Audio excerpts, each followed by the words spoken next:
নমস্কার, পিবিস ডায়েরিতে আপনাদের সবাইকে স্বাগত জানাই। ভারতবর্ষে বলা হয় মা সতীর দেহ যেখানে যেখানে পতিত হয়েছিল সেখানে সৃষ্টি হয়েছিল ৫১টি শক্তিপীঠ। এই ৫১টি শক্তিপীঠ কোনো গল্প নয়, কোনো ভ্রমণ তালিকা নয়, এগুলো হলো ৫১টি আলাদা আলাদা সত্য। আর সেই ৫১টি সত্যের মধ্যেই একটি গভীর তান্ত্রিক আদিম সত্য হলো কামাখ্যা মন্দির। আমি গুয়াহাটি শহর থেকে অটো রিজার্ভ করে সরাসরি মন্দিরে ১ নম্বর গেট পর্যন্ত গিয়েছিলাম। ভাড়া নিয়েছিল ২০০ টাকা। আপনারা চাইলে কামাখ্যা স্টেশন থেকেও প্রাইভেট অটো গাড়ি নিতে পারেন, ভাড়ার আগে কথা বলে নেবেন। অথবা খুব কম খরচে সরকারি বাস পাবেন, যেটা মন্দিরের মেন গেট পর্যন্ত ছেড়ে দেয়। মেন গেট থেকে উপরে ওঠার রাস্তা অনেকটাই, তাই সেখান থেকে আবার ৩০ টাকা জনপ্রতি ছোট্ট গাড়ি অটো আপনাকে ১ নম্বর গেট পর্যন্ত নিয়ে যাবে। আমরা গুয়াহাটির পল্টন বাজার থেকে অটো রিজার্ভ করে খুব সকাল সকালই বেরিয়ে পড়ি। পথে আমরা মনোরম দৃশ্য দেখি এবং অনেক ছবিও তুলি। সেই সব দৃশ্যগুলো আমি এই ভিডিওর মাধ্যমে আপনাদের সঙ্গে ভাগ করে নিচ্ছি। ১ নম্বর গেট থেকে ঢুকতেই দুপাশে সারি সারি দোকান, ফুলমালা, ডালা, নারকেল, লাল কাপড়, প্রসাদ সামগ্রী সবকিছু এখানেই পেয়ে যাবেন, আলাদা করে কোথাও যাবার দরকার নেই। মন্দিরে মূলত দুরকমভাবে এন্ট্রি হয়, ভিআইপি এন্ট্রি আর সাধারণ কুপন নিয়ে এন্ট্রি। ভিআইপি এন্ট্রির জন্য সকাল ৪টা থেকে ৬টার মধ্যে কাউন্টার থেকে জনপ্রতি ৫০১ টাকা করে কুপন কাটতে হয়। জেনারেল কুপনেও আপনারা ঠাকুরকে দর্শন করতে পারবেন, কিন্তু মাথায় রাখবেন ভিড় এত বেশি হয় যে অনেক সময় লেগে যায়। ভিআইপি লাইনে লোক কম থাকে, তাই তুলনামূলক দ্রুত দর্শন হয়। কিছুক্ষণ ভিআইপি, তারপর কিছুক্ষণ জেনারেল, এইভাবেই লাইন ছাড়া হয়। আপনি যদি নাহিদ বা পান্ডা ধরে পুজো করাতে চান তাহলে আলাদা দক্ষিণা দিতে হয়, আগে থেকেই স্পষ্ট কথা বলে নেবেন। এই মন্দিরে মা কামাখ্যার কোনো মূর্তি নেই, এখানে পূজিত হন মা যোনি রূপে, যা সৃষ্টির উর্বরতা আর শক্তির চূড়ান্ত প্রতীক।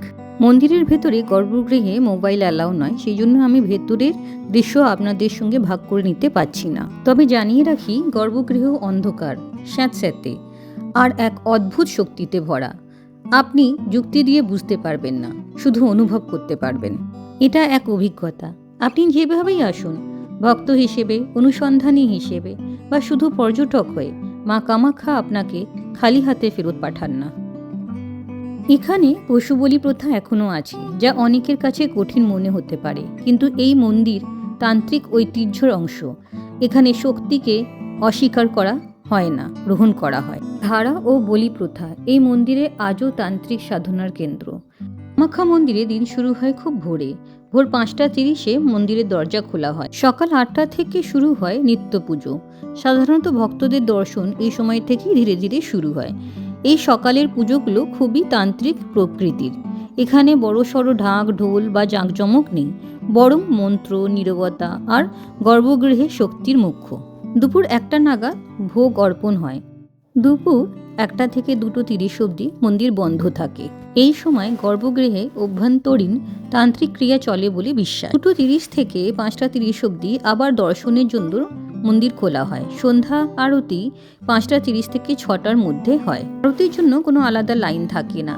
যারা লাইন ধরে মন্দিরে প্রবেশ করেছে তারা সবাই এই আরতিতে ভাগ নিতে পারে। মন্দিরে ভিড় বেশি থাকলে সন্ধ্যা আরতি ৭টা ৩০-এর দিকেও হতে পারে। কামাখ্যা মন্দিরে দেবী পূজিত হন যোনি রূপে, তাই এখানে সময়, ঋতু, শক্তির প্রবাহ সবকিছু মেনে পুজো হয়। বিশেষ করে নবরাত্রি বা অম্বুবাচী মেলা চলাকালীন এই সময়সূচি সামান্য পরিবর্তন হতে পারে, তাই যাওয়ার আগে অফিসিয়ালি তথ্য দেখে নেওয়া ভালো।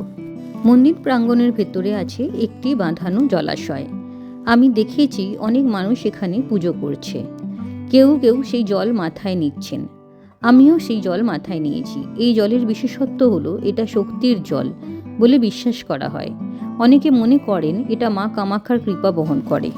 বলাই বাহুল্য, কলকাতার পর যদি কোনো জায়গা আমাকে গভীরভাবে নাড়িয়ে দিয়ে থাকে সেটা হলো গুয়াহাটি শহরের নীলাচল পাহাড়ের অবস্থিত এই কামাখ্যা মন্দির। এটা শুধু একটি মন্দির নয়, এটা শক্তি, তন্ত্র, বিশ্বাস আর মানব শরীরের সৃষ্টির শক্তির প্রতীক।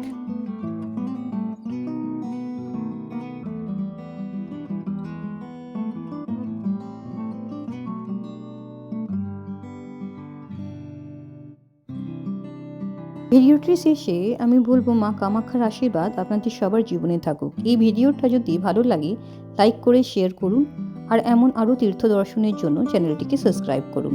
জয় মা কামাখ্যা।